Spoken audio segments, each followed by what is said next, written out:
There's something I've been thinking about late at night, when the world quiets down and the mind starts moving through questions that don't really have answers.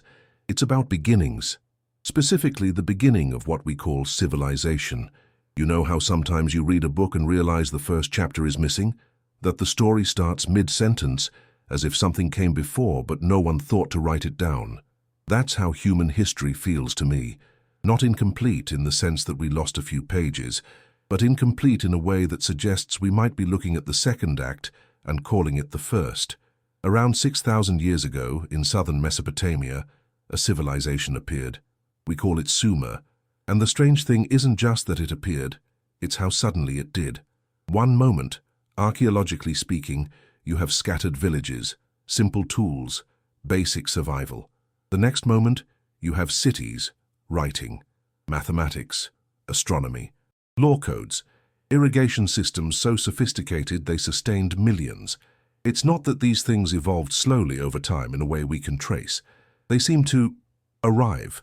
And what's stranger still is how little we ask why. Before we go further, if you enjoy these quiet reflections where history refuses to fully explain itself, consider subscribing. No urgency, just a thought. And if you're listening somewhere in the dark, feel free to leave a comment saying where you are and what time it is. I like imagining these thoughts moving quietly across time zones. Now, I'm not here to prove anything, only to think with you, because there's something about Sumer that feels like walking into a room where a conversation has already been happening for hours. You catch fragments, you understand the words, but you can't shake the feeling that you missed the part that would make it all make sense. The Sumerians had a word for the time before their cities, antediluvian, before the flood. They didn't speak of their origins, as if they had slowly built themselves up from nothing. They spoke of kingship being lowered from heaven. They described their early rulers as reigning for thousands, sometimes tens of thousands of years. And yes, we dismiss this as myth, as exaggeration. But what if the exaggeration isn't in the numbers, but in our certainty that we understand what they meant?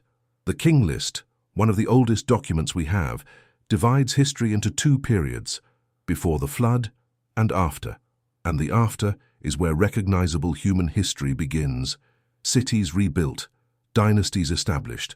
But the before is treated as if it were real, not metaphorical, not symbolic, real. It makes you wonder what they were remembering. Because here's the thing about memory, especially collective memory. It doesn't preserve everything. It preserves what mattered, what disrupted, what ended something and forced something else to begin. Floods in the ancient Near East weren't philosophical metaphors. They were existential events. The Tigris and Euphrates didn't gently water the fields. They erased them, regularly, catastrophically. And across that region, not just in Sumer but in Akkad, in Babylon, in Hebrew tradition, in Greek myth, the flood appears, not as a story one culture told and others borrowed, though that's the usual explanation, but as if multiple cultures, separated by time and language, were all trying to describe the same scar. What if they were? Not a global flood, perhaps, not the entire world underwater, but something large enough, devastating enough, that it became the boundary between what came before and what came after.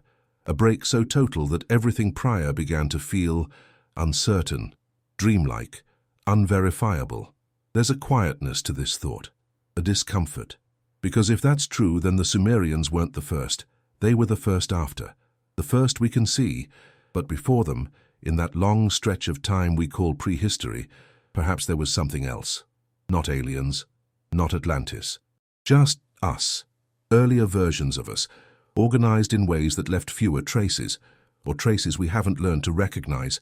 I think about how much can vanish, how a wooden structure, no matter how large, returns to soil within centuries, how mud brick, the foundation of every early Mesopotamian city, dissolves back into the earth it came from if not constantly maintained, how rising sea levels, at the end of the last ice age, swallowed coastlines where humans almost certainly lived.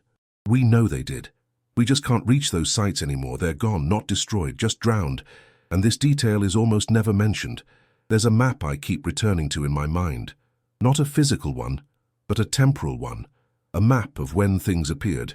And when you lay it out quietly, without trying to force a narrative onto it, you start noticing gaps.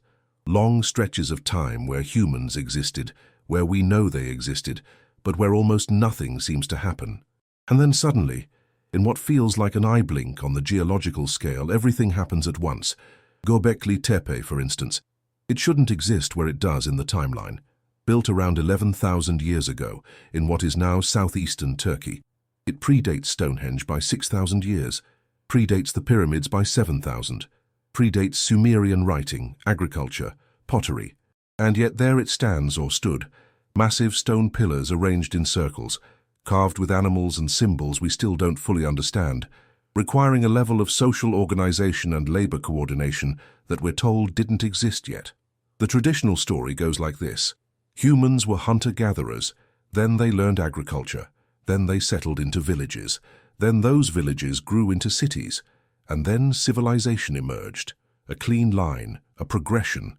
But Göbekli Tepe was built by hunter-gatherers, before farming, before settlements, which means either our timeline is wrong or the people who built it had reasons we haven't considered, motivations that don't fit the narrative of survival and slow progress. What if they were building something back, not inventing, remembering? I'm not saying that's what happened, only that it's strange how quickly we dismiss the possibility, how comfortable we are with gaps, as long as those gaps confirm what we already believe about how civilizations form.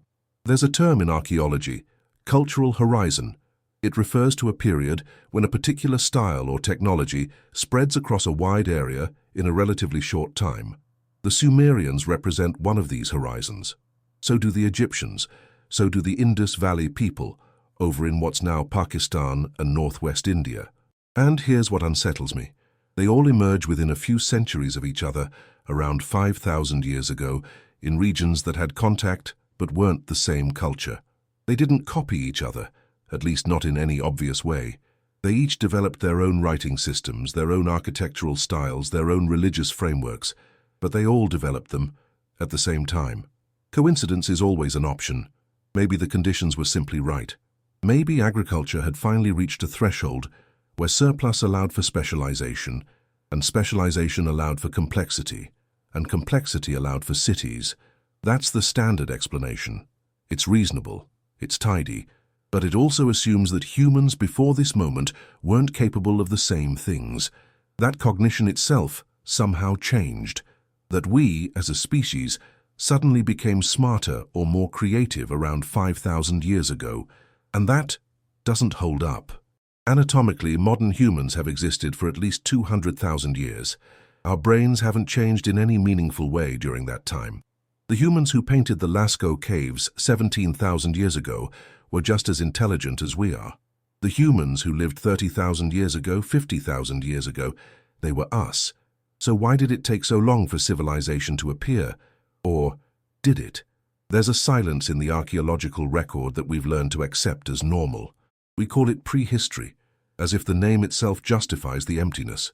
But the silence isn't uniform, it's punctuated. There are moments when something breaks through, something that shouldn't be there, and then the silence returns.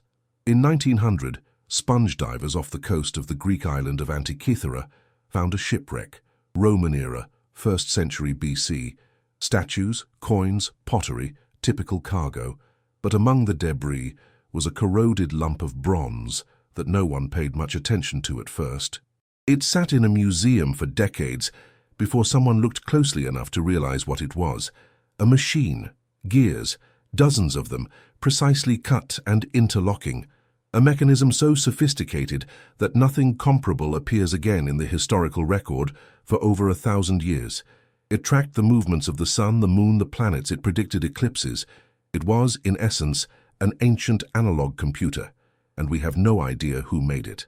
The Greeks of that era weren't supposed to have that level of mechanical knowledge. Not according to the texts that survived, not according to the narrative we've built about technological progression. The Antikythera mechanism is an anomaly, an orphan. It exists, but it doesn't fit. So we marvel at it, display it in museums, write papers about it, and then quietly set it aside, because acknowledging what it implies would mean reconsidering too much. What it implies is that knowledge was lost, not gradually, not through slow decline, but suddenly, catastrophically, the kind of loss that comes from collapse, not from forgetting.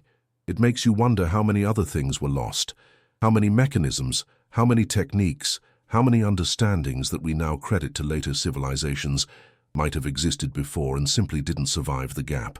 There's a library that burned in Alexandria. Everyone knows about it in a vague historical way, but I don't think we fully grasp what was lost.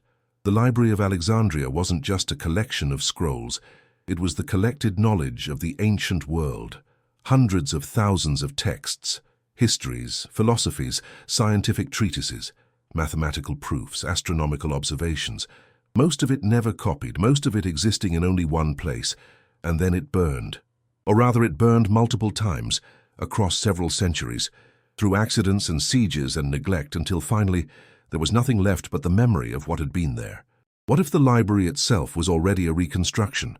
What if the knowledge it contained wasn't original to the Greeks or the Egyptians or the Babylonians, but was itself copied from earlier sources? Sources that mentioned even earlier sources, stretching back into a past that we now call mythological, simply because we can't verify it. I'm not suggesting some advanced ancient super-civilization with lasers and flying machines. That's not where this goes. What I'm suggesting is quieter, and in some ways more unsettling. That human societies, complex ones, might have risen and fallen multiple times in the deep past, and that each time they rose they had to start over. Not from zero, perhaps.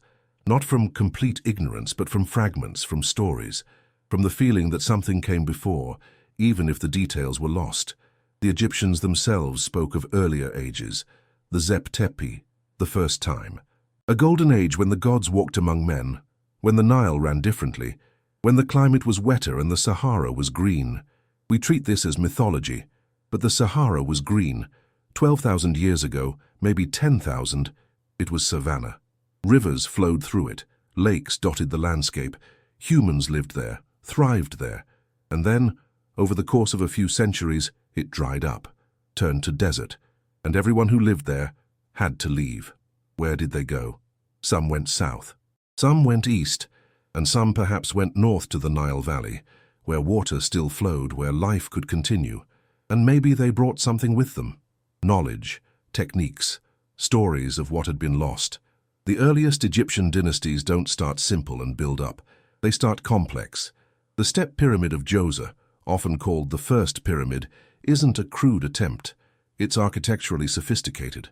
And just a few generations later, they're building the Great Pyramid of Khufu, which remains one of the most precisely constructed buildings in human history. The margin of error on its base is less than 2 centimeters over a span of 230 meters. Its sides are aligned to the cardinal directions within a fraction of a degree. That's not beginner's work.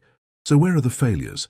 Where are the collapsed attempts, the learning curve, the generations of trial and error that should precede such precision? They're not there, or rather, if they are, we haven't found them, which means either they didn't exist or they existed somewhere else, some other time. There's a phrase that keeps appearing in ancient texts across different cultures, different languages, different contexts, but the same basic idea, as it was in the beginning. The implication being that the beginning was known, that it was a reference point, something to return to or to remember or to rebuild. But we've lost the beginning. If it was ever written down, those texts didn't survive. If it was passed down orally, the chain broke somewhere. And now we're left with echoes, references to something that used to be common knowledge, but which now feels more like dream than memory. The Younger Dryas is one of those details that doesn't get mentioned enough. It was a period of rapid, severe climate change that began around 12,800 years ago and lasted for roughly 1,300 years.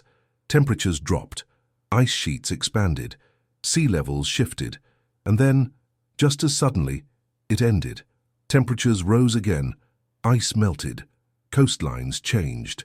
During that period, something happened to human populations. We're not entirely sure what. The archaeological record becomes sparse. Some sites are abandoned. Some cultures seem to vanish. And when the climate stabilizes again, when we start seeing human activity pick up, it's different. New stone tools, new burial practices, new settlement patterns. It's almost as if something reset. And then the records fall silent. There's something about thresholds that we don't talk about enough. Not physical thresholds, but temporal ones. Moments in history where everything on one side looks different from everything on the other side, and the transition itself is hidden in shadow. The end of the last ice age is one of those thresholds. For roughly 2.5 million years, the Earth had been cycling through glacial periods and interglacials, cold and less cold, ice advancing and retreating. And then, around 11,700 years ago, something shifted. The Holocene began, the warm period we're still in. The climate stabilized in a way it hadn't for tens of thousands of years, and very shortly after that stabilization, civilization appeared. Not immediately. Not the next year or even the next century, but within a few thousand years, which in geological terms is nothing, a blink. And I wonder, quietly, if that timing means something we haven't fully considered. Because stable climate is rare. It's easy to forget that living as we do in this unusually calm period. But for most of human existence, the climate was volatile, unpredictable. You couldn't count on the same weather patterns year after year. You couldn't plan generations ahead because the environment itself might be completely different within a single lifetime. Agriculture would have been nearly impossible.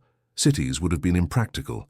Any attempt at complex sedentary civilization would have been undermined by forces beyond anyone's control, unless you'd already tried. Unless previous groups during previous interglacial periods had attempted to build something lasting, only to watch it collapse when the climate shifted again. And maybe some knowledge survived those collapses.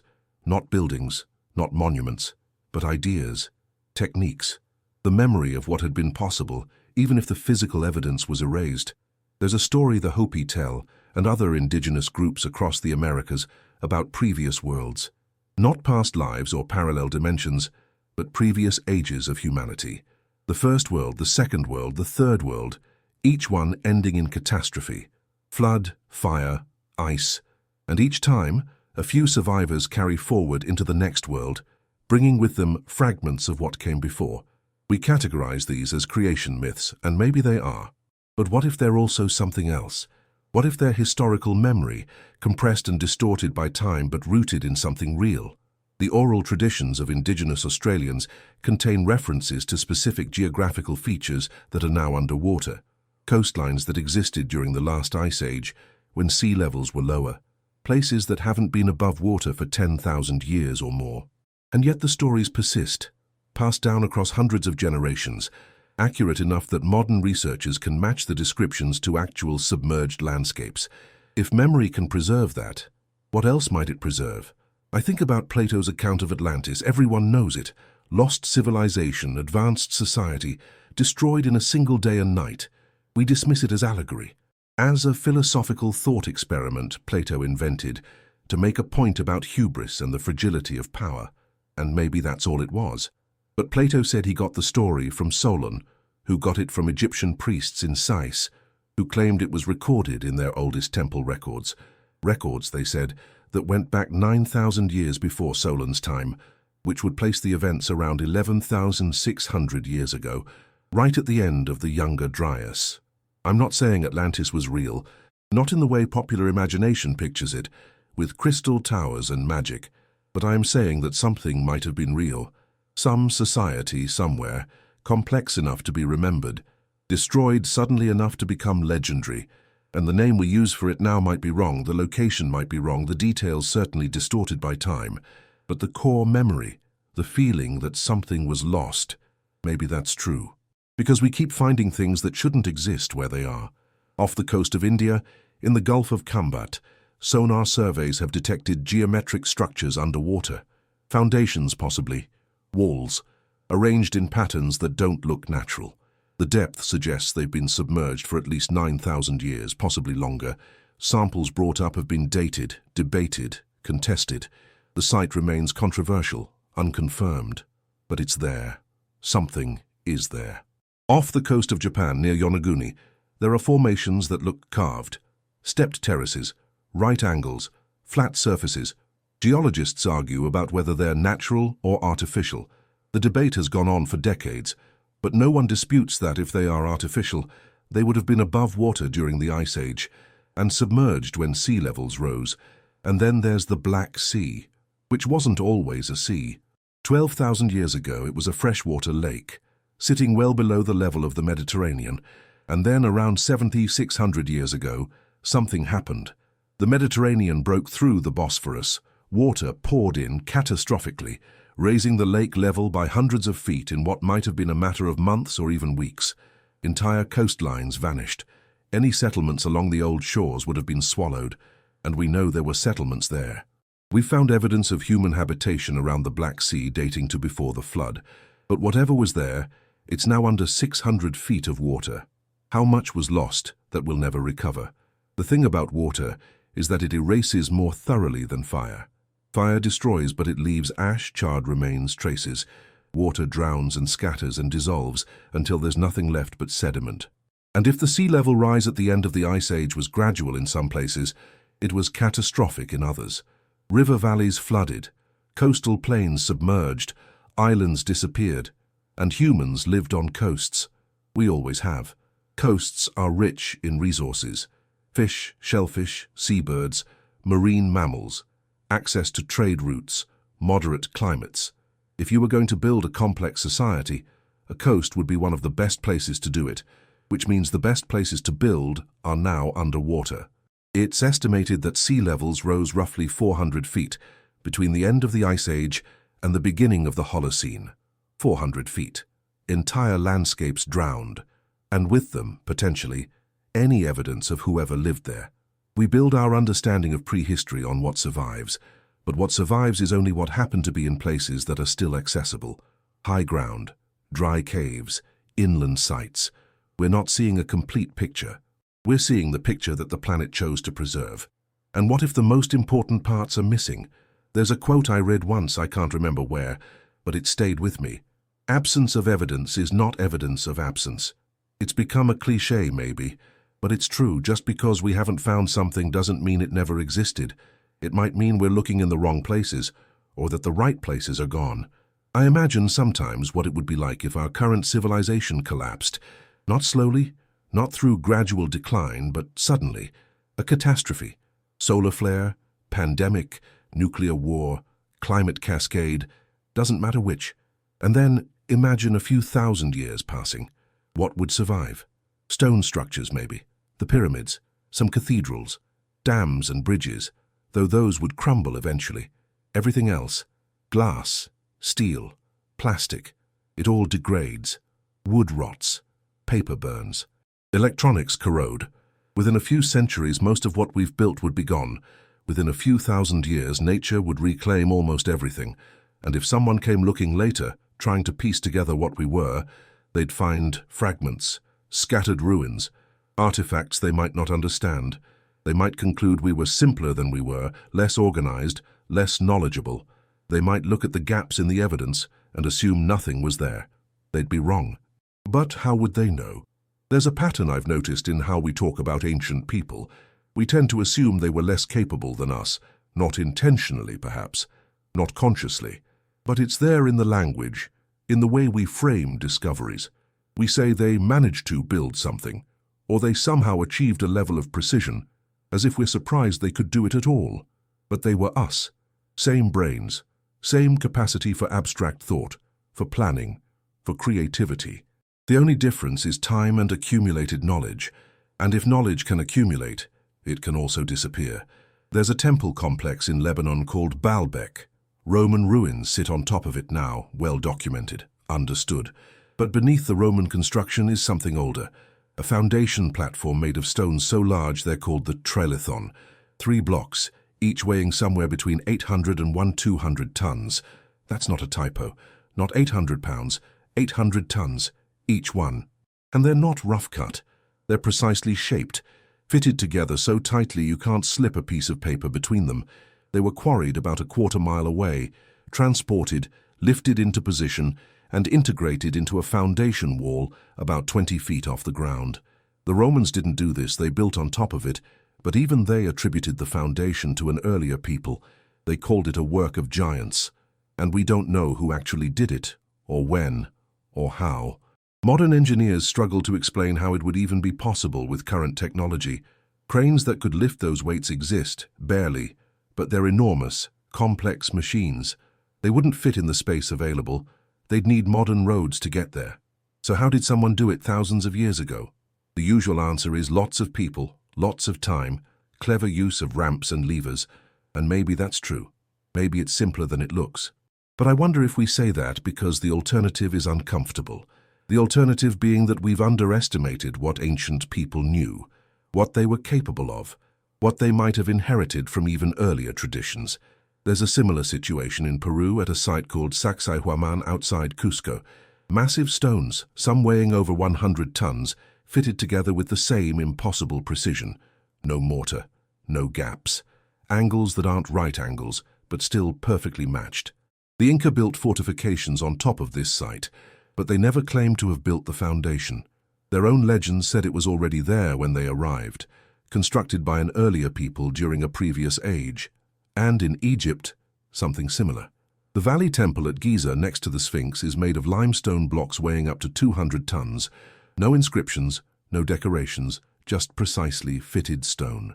It's attributed to the Old Kingdom, to the same period as the pyramids, but there's no definitive proof. It could be older. The same massive minimalist style appears at other sites around Egypt, always without inscription, always ambiguous in dating. It makes you wonder if there was a period of construction we haven't properly identified yet, a style, a technique, a cultural moment that predates what we call the first dynasties. Something that came before that later civilizations built on top of, and which we've mistakenly attributed to those later cultures simply because we can't imagine it being any older. I think about writing. We credit the Sumerians with inventing it around 3200 BC, cuneiform, wedge-shaped marks pressed into clay tablets. The earliest examples are accounting records, inventories, lists of grain and livestock, practical, administrative stuff. But here's what's strange. It appears fully formed. Not as pictograms that slowly evolve into abstract symbols over centuries. That evolution happens, but it happens quickly, within a few generations, almost as if the concept of writing already existed, and the Sumerians were just adapting it to their needs. Could writing have existed before in a form that didn't survive, on materials that degraded? Wood, leather, papyrus, cloth, all of those are organic. They rot. In most climates, they'd be gone within decades. We only have ancient papyrus from Egypt because the desert preserved it. In wetter regions, it would have vanished completely. So if someone was writing on perishable materials before the Sumerians started using clay, we'd never know. The same logic applies to so many things: mathematics, astronomy, medicine, engineering. We credit their invention to the earliest surviving evidence, but absence of evidence is, well, we've been over that. There's a mechanism in human psychology called the availability heuristic. We judge the likelihood of something based on how easily examples come to mind. If we can think of instances where something happened, we assume it's common. If we can't think of any, we assume it's rare or impossible, but our examples are limited by what survived. What was written down in durable materials, or built from stone, or happened to be in locations that weren't destroyed by climate, geology, or later human activity. We're making judgments about all of human history based on a fraction of a percent of what actually happened. And the more I sit with that, the more it feels like we're reading a book where most of the pages are missing and trying to reconstruct the plot from the few paragraphs that remain. There was a civilization in the Indus Valley, contemporary with Sumer and Egypt, that we barely understand. Harappa and Mohenjo-Daro, sophisticated cities with grid layouts, advanced drainage systems, standardized weights and measures. They had a writing system. Thousands of inscriptions have been found, and we can't read any of it. We don't know what language it is. We don't know what the symbols mean. We've been trying to decipher it for a century, and we're no closer than when we started. This wasn't a small or primitive culture. At its height, the Indus Valley civilization covered an area larger than Egypt and Mesopotamia combined. Millions of people lived there. And then, around 1900 BC, it declined. The cities were gradually abandoned, people dispersed, and the civilization defaded, not in a single catastrophe, but in a slow dissolution that left almost no written record we can understand. If we can't decipher the writing of a major civilization that existed only 4,000 years ago, how much of older history are we missing simply because we can't read what was left behind, or because what was left behind wasn't in a form we recognize as significant? Aboriginal Australians use songlines, oral maps encoded in music and story, to navigate thousands of miles of landscape. The songs contained information about water sources, seasonal patterns, territorial boundaries, creation stories. They were functional, practical, and sacred all at once, and they worked. They preserved knowledge across dozens of millennia. But if you didn't know what you were listening to, a songline would just sound like a song. How much knowledge have we walked past or dismissed because it wasn't in a format we expected? Because it didn't look like our idea of what knowledge should look like? There's an archive of clay tablets from the library of Ashurbanipal in Nineveh, Assyria, 7th century BC. Thousands of tablets. Many are copies of older texts, copies of copies, some going back 1,000 years or more before Ashurbanipal's time. And on some of these tablets there are notes in the margins, scribal comments, things like original damaged, some words missing, or transcribed from an older tablet now illegible. Even in the ancient world, they were working from fragmentary sources, trying to preserve knowledge that was already old, already crumbling, and that was 2,700 years ago. How many layers of loss are between us and whatever those original texts were describing? It's turtles all the way down, or rather it's gaps all the way down. Each generation preserving what it can, losing what it can't, and eventually forgetting that there was ever anything more. Unless someone remembered, unless the memory of something older, something lost, stayed alive in stories, in myths, in architectural traditions that carried forward techniques whose origins were no longer understood. What if civilization isn't something that appeared once, 6,000 years ago, and has been continuous ever since? What if it's something that appears, grows, collapses, and then appears again over and over, each time building on faint echoes of what came before? Not a straight line, a cycle, or maybe a spiral, rising, falling, rising again, but never quite reaching the same place twice. There's a myth that recurs across cultures, separated by oceans and millennia, with no obvious connection between them. The myth of a great teacher, a civilizer, someone who arrives from elsewhere, bringing knowledge, agriculture, astronomy, writing, law, the gifts of civilization, delivered fully formed. In Sumer, they called him Oan, a being who rose from the Persian Gulf, described as amphibious, who taught the people writing and the sciences, and then returned to the sea. In Egypt, there was Thoth, the god of knowledge who gave humanity hieroglyphs and mathematics. In Mesoamerica, Quetzalcoatl or Kukulkan, the feathered serpent, who taught agriculture and calendar keeping. In South America, Viracocha, who emerged from Lake Titicaca and instructed the people in the arts of civilization before disappearing across the Pacific. We categorize these as gods, as mythology, and they probably are, in the sense that they're not literal historical figures. But myths don't emerge from nothing. They're built on something, a kernel of memory, a historical event, a cultural need to explain how things began. What if these myths preserve the memory of knowledge arriving, rather than being invented? Not from gods or aliens, but from survivors, refugees from an earlier collapse carrying with them the fragments of what their own civilization had known and sharing it with the people they encountered. It would explain the sudden appearance of complexity, the way agriculture seems to arise in multiple places within a relatively short window, the way similar architectural techniques show up in cultures with no apparent contact, not because they all independently invented the same things at the same time, but because they were all in different ways remembering or rediscovering something older. I'm not saying I believe this. I'm saying it's strange how neatly it would fit, if it were true. There's a site in Turkey called Karahan Tepe, discovered relatively recently, similar in age and style to Göbekli Tepe, another pre-pottery Neolithic complex. More carved pillars, more animal reliefs, more evidence of large-scale communal effort by people who supposedly shouldn't have been capable of it yet. And as excavations continue, more sites are being found. Bonkuklu Tarla, Harbetsavan Tepesi, a whole network of ceremonial centers, all built around the same time, all pre-agricultural, all concentrated in southeastern Anatolia. It's starting to look less like Göbekli Tepe was an anomaly and more like it was part of something larger, a culture, a tradition, something that existed for centuries, maybe longer, and then ended.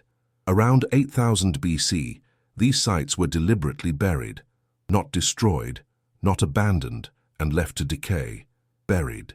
carefully filled in with soil and rubble, as if they were being preserved or hidden or ritually closed, and then the people who built them disappear from the record. We don't know where they went.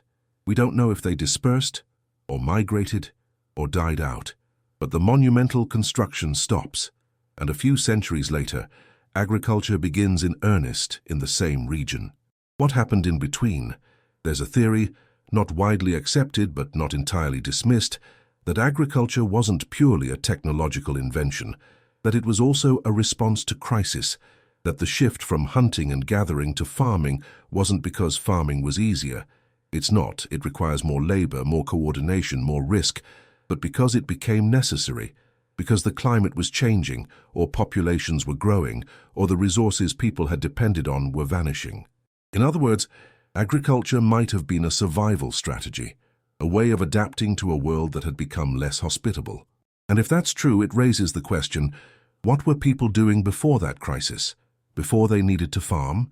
If they were organized enough to build Göbekli Tepe, if they had the time and resources for monumental architecture and art, what was their subsistence base? How were they feeding themselves? Maybe they were managing wild resources in ways we don't recognize as agriculture, encouraging certain plants, protecting certain animals, creating semi-domesticated landscapes. Maybe the distinction between hunter-gatherer and farmer isn't as clear as we've made it. Maybe there were stages in between that we've collapsed into a single transition because we're looking for a clean narrative. Or maybe they were farming in some places earlier than we think, and the evidence has degraded or been misidentified. The problem with ancient organic remains is that they're fragile. Seeds, pollen, plant fibers, they survive only under very specific conditions. Dry environments, or waterlogged ones, or frozen.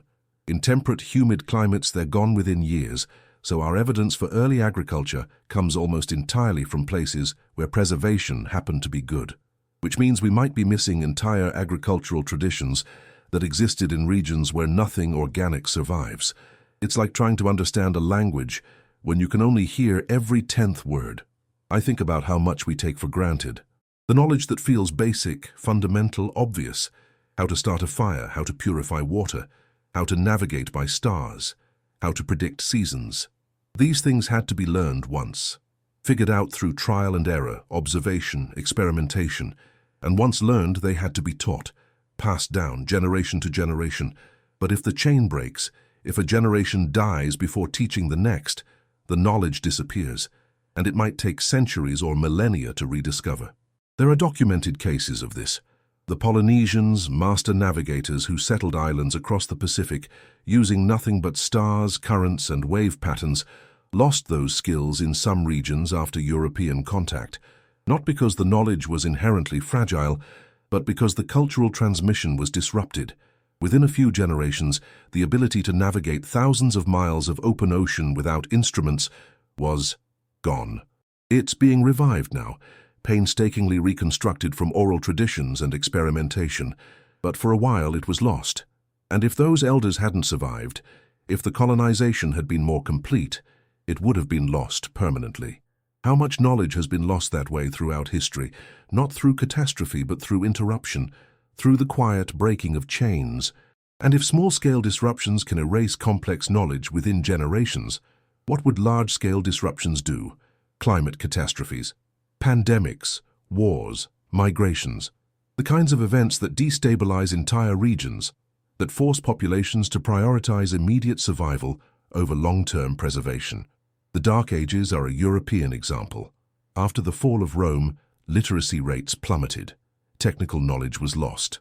Architectural techniques, engineering principles, administrative systems, gone. Not everywhere, not completely, but enough that when people started rebuilding, they had to rediscover things that had been common knowledge centuries earlier. And that was only a gap of a few hundred years in a relatively well-documented period. What about gaps of thousands of years? What about regions with no written records at all? The Bronze Age collapse is another example. Around 1200 BC, a wave of destruction swept through the eastern Mediterranean. The Hittite Empire fell. Mycenaean Greece collapsed. The Egyptian New Kingdom barely survived. Cities were burned. Trade networks shattered. Writing systems disappeared in some regions, and we still don't fully understand why. Theories range from invasions by mysterious sea peoples to climate change to systems collapse triggered by interconnected failures. Probably it was multiple factors, compounding. But the result was the same, a dark age, centuries where the archaeological record thins out, where complexity decreases, where the knowledge and achievements of the Bronze Age seem to pause. And then, slowly, things started again. Iron replaced bronze. New kingdoms arose, new writing systems emerged, some derived from older scripts, some apparently invented fresh. Civilization rebuilt itself, but it wasn't the same civilization. It was a different one, with different languages, different political structures, different gods. The continuity had broken, and if it could happen then, in a period we have written records for, how many times might it have happened earlier, in periods we don't? There's a concept in archaeology called horizon markers, events or artifacts that show up across a wide area at roughly the same time, suggesting some kind of shared experience or influence. The appearance of pottery, the spread of bronze working, the adoption of horse domestication, but there are also negative horizon markers, things that disappear simultaneously across multiple regions, and those are harder to explain, because independent invention, independent development, those make sense. But independent collapse, independent forgetting, that suggests something external, something that affected everyone. Climate is the usual suspect, and it's a good one. Volcanic eruptions, asteroid impacts, solar fluctuations, these things affect the entire planet. They alter weather patterns, disrupt growing seasons, create famines. But sometimes the collapses don't align with known climate events. Sometimes they happen during periods of apparent stability. And that's puzzling. Unless the stability is the problem, unless civilizations grow during stable periods, become dependent on that stability, and then can't adapt when it inevitably ends. We're living in one of the most stable climate periods in the planet's history, the last 11,000 years, the Holocene, and during this period, civilization has flourished in a way it apparently never did before. But the Holocene won't last forever. Nothing does. Eventually, the climate will shift again, maybe slowly, maybe suddenly. And when it does, will our civilization survive? Or will we become another layer in the archaeological record, another mystery for whoever comes after? And will they wonder, the way I'm wondering now, whether we were really the first, or just the latest? There's a question I keep circling back to, late at night when everything is quiet. It's not a comfortable question. It doesn't have a satisfying answer, which is probably why it keeps returning. The question is this: what does it mean to be forgotten? Not as an individual, but as a civilization, as a people, to have existed, to have built, to have known things, and then to slip so completely out of memory that even the fact of your existence becomes uncertain, speculative, a fringe theory that most people dismiss without thinking about it too hard. Because that's where we are with the possibility of pre-Sumerian complexity. It exists in the space between evidence and imagination. There are hints, anomalies, structures that don't quite fit the timeline, myths that feel too specific to be pure invention, technologies that appear without clear precedent, but nothing definitive, nothing that forces the academic consensus to shift. And maybe that's appropriate, maybe the burden of proof should be high, extraordinary claims and all that. But I wonder if we've made it too high. If we've become so committed to the narrative of linear progress, simple to complex, primitive to advanced, that we've stopped being able to see evidence that contradicts it.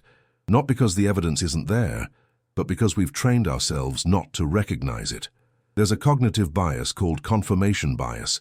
We see what we expect to see. We interpret ambiguous information in ways that support our existing beliefs.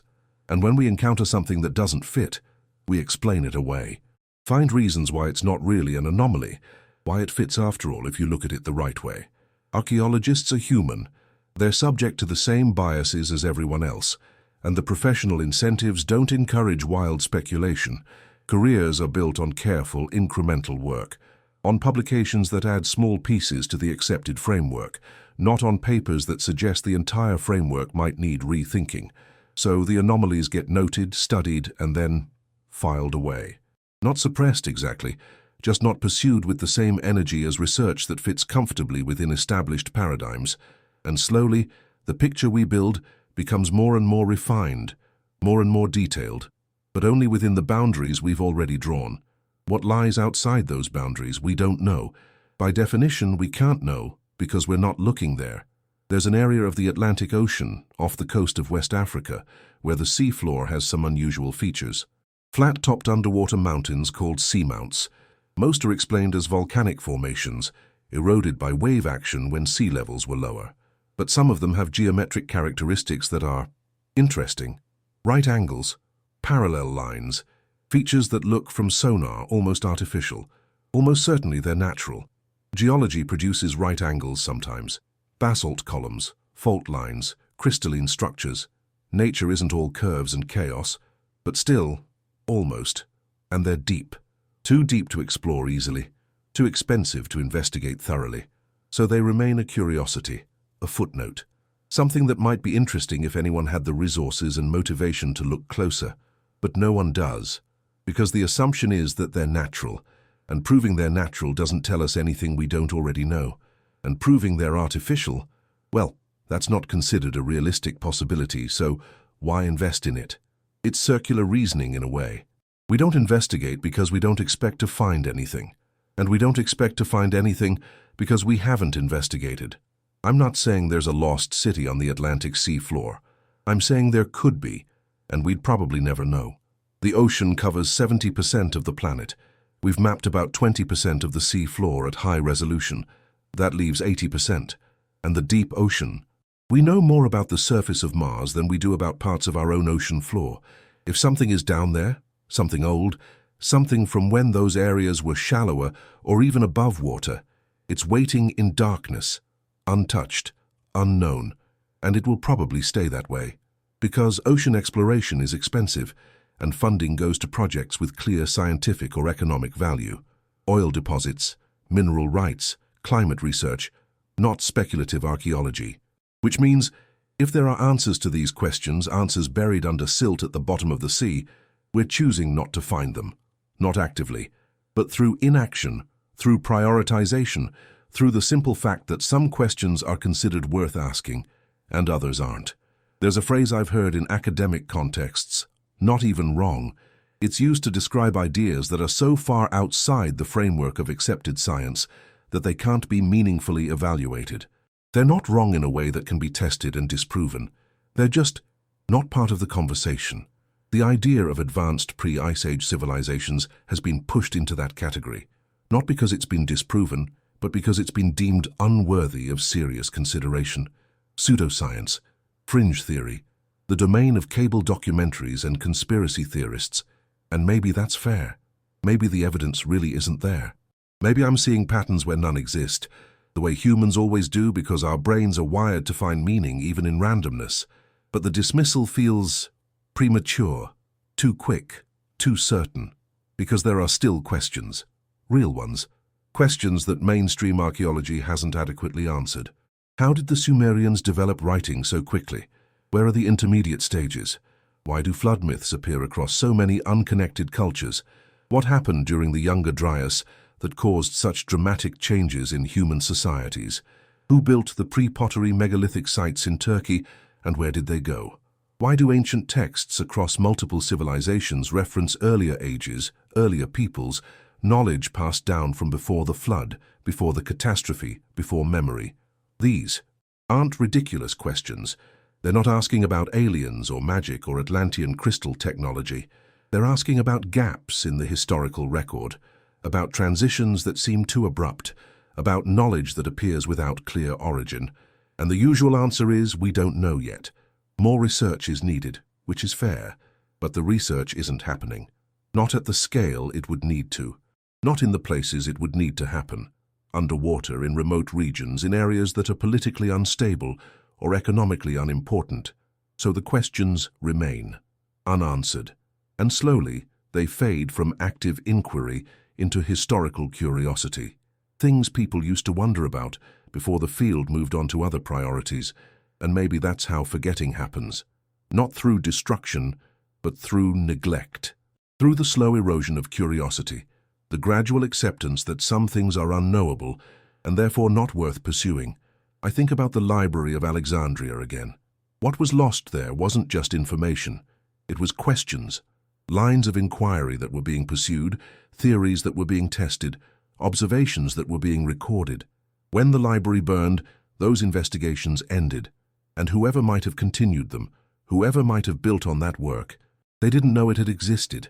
So they started over, or they moved in different directions, and the path that might have led somewhere was abandoned before it could reach its destination. How many times has that happened? How many times has humanity been on the verge of understanding something, only to have the continuity break? And how would we know? The absence doesn't announce itself. It's just silence. An empty space where knowledge used to be. And we don't even realize it's empty because we never knew it was full.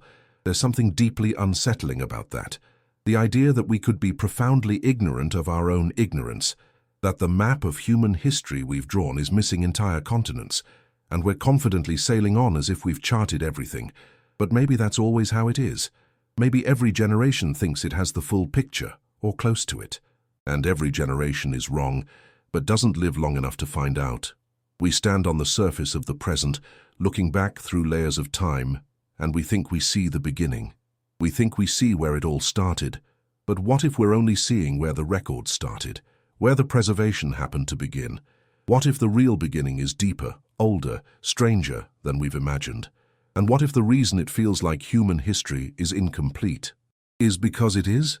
There's a sound that sometimes occurs in old recordings, audio from decades ago, before digital, before noise reduction, a kind of background hum, static. The machinery itself, audible beneath the content. And once you notice it, you can't stop hearing it. It's always been there, but your brain had filtered it out, the way it filters out the hum of a refrigerator or the distant sound of traffic. I think about that when I consider human history, the way we tell it, the narrative we've constructed. It's coherent mostly, it makes sense. Hunter-gatherers, agricultural revolution, first cities, empires, dark ages, renaissances, industrial revolution, modern era, a progression, a story with direction. But beneath it, if you listen closely, there's a hum, a background noise of things that don't quite fit, artifacts in the wrong strata, technologies that appear too early, myths that are too consistent across cultures that had no contact. Architectural knowledge that seems to exist before the gradual learning curve we'd expect. It's quiet, easy to ignore, easy to attribute to measurement error, misidentification, coincidence. And most of the time, that's probably what it is. But sometimes I wonder if the hum is trying to tell us something, if it's not noise at all, but signal. A different story, running parallel to the official one, audible only if you're listening for it. The Orthodox narrative says civilization began in Mesopotamia, around 3500 BC, spread to Egypt, the Indus Valley, China. Different starting points, similar trajectories, independent invention, parallel development. Humans figuring out the same solutions to the same problems, separated by geography but united by common challenges. It's elegant, it fits the evidence we have, and it's probably mostly true, but mostly true isn't the same as complete. There's a concept in archaeology called a type site. It's the first place where a particular artifact or cultural pattern is found, and it becomes the reference point for dating similar findings elsewhere. The problem is that the type site is only the first place we've found something, not necessarily the first place it existed. Clovis points, for instance, distinctive stone projectile points found across North America, dated to about 13,000 years ago. For decades, they were considered the signature of the first Americans, the Clovis first theory. Any site with Clovis points was dated to that period, and any claims of earlier human presence in the Americas were dismissed because they didn't fit the model, until they found pre-Clovis sites, older settlements, evidence of humans in the Americas thousands of years before Clovis. The theory had to change, not because the evidence wasn't there before, but because people hadn't been looking for it, because the framework didn't allow for it. How many other frameworks are we using that limit what we're able to see? The assumption that civilization requires agriculture, the assumption that complex societies need writing, the assumption that technological development is always gradual, always linear, the assumption that our current version of humanity is the first time we've reached this level of complexity. They're reasonable assumptions, they're based on evidence, but they're still assumptions, and assumptions by their nature are invisible to the people making them. They feel like facts, like the way things are, rather than one interpretation among many possible interpretations. I keep thinking about the Sphinx. Not the Egyptian one, though, that's related. I'm thinking about a question the Sphinx posed in Greek mythology, a riddle. What walks on 4 legs in the morning, 2 legs at noon, and 3 legs in the evening? The answer is a human, crawling as an infant, walking upright in adulthood, using a cane in old age. It's a metaphor for the stages of life, but it's also maybe a metaphor for something larger. What if human civilization crawls, walks, and then hobbles? What if it starts simple, grows complex, and then declines only to start over again? What if the morning, noon, and evening aren't stages in a single life, but cycles that repeat? The ancient Greeks believed in cycles, the concept of eternal return. Ages of gold, silver, bronze, iron, each one declining from the last, until finally the cycle resets and the golden age returns. Hinduism has a similar concept. The yugas, long cycles of time, each one characterized by different levels of human virtue and capability, rising and falling in predictable patterns. Modern Western thought rejects this. We prefer progress, the idea that things are getting better, that we're learning, advancing, building towards something. And in many ways, we are. Technology improves, knowledge accumulates, standards of living rise, at least in some places. But what if progress isn't the only pattern? What if it's one pattern, overlaid on top of others, cycles within cycles, trends within noise, signal beneath static? There's a graph I saw once, showing global temperature over the last 800,000 years. It's not a smooth line, it's jagged. Spikes and drops, ice ages and interglacials, rapid warming followed by sudden cooling. No stability, no predictability, just oscillation. And we're living in one of the warm spikes, an interglacial, a brief window of climatic stability that's lasted 11,000 years and could end, by geological standards, at any moment. When it does, what happens to us? To our cities, our infrastructure, our accumulated knowledge? Can it survive a return to Ice Age conditions? Or will it collapse, the way Bronze Age civilizations collapsed, the way Rome fell, the way every major societal structure eventually fails when the conditions that supported it change? And if it collapses, what will the people who come after think of us? Will they find our ruins and marvel at what we built? Will they wonder how we did it, the way we wonder about the pyramids and Göbekli Tepe? Will they have myths about us, the way we have myths about Atlantis? Or will they find nothing? Will the ocean swallow our coastal cities, the way it swallowed the coastlines of the Ice Age? Will our buildings crumble, our plastics degrade, our electronics corrode into unrecognizable fragments? Will climate and time erase us as thoroughly as they've erased whoever came before?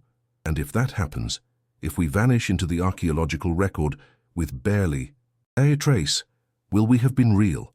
Or will we become like the antediluvian kings of Sumer, figures with impossible lifespans, myths that later scholars dismiss as exaggeration and metaphor? I don't know. No one does. We can't predict the deep future any more than the people of the past could predict us. But I think about it. In the dark, in the quiet, when the noise of the day fades and there's nothing left but questions without answers, there's a certain comfort in not knowing, in allowing the mystery to remain mysterious, in accepting that some things might never be resolved, that history has gaps and always will, that the full story of humanity might be unknowable. But there's also a disquiet, a sense that we're missing something important, that the beginning we've accepted isn't the real beginning, that somewhere buried under water or sand or time itself, there are answers, or at least better questions, and maybe that's enough.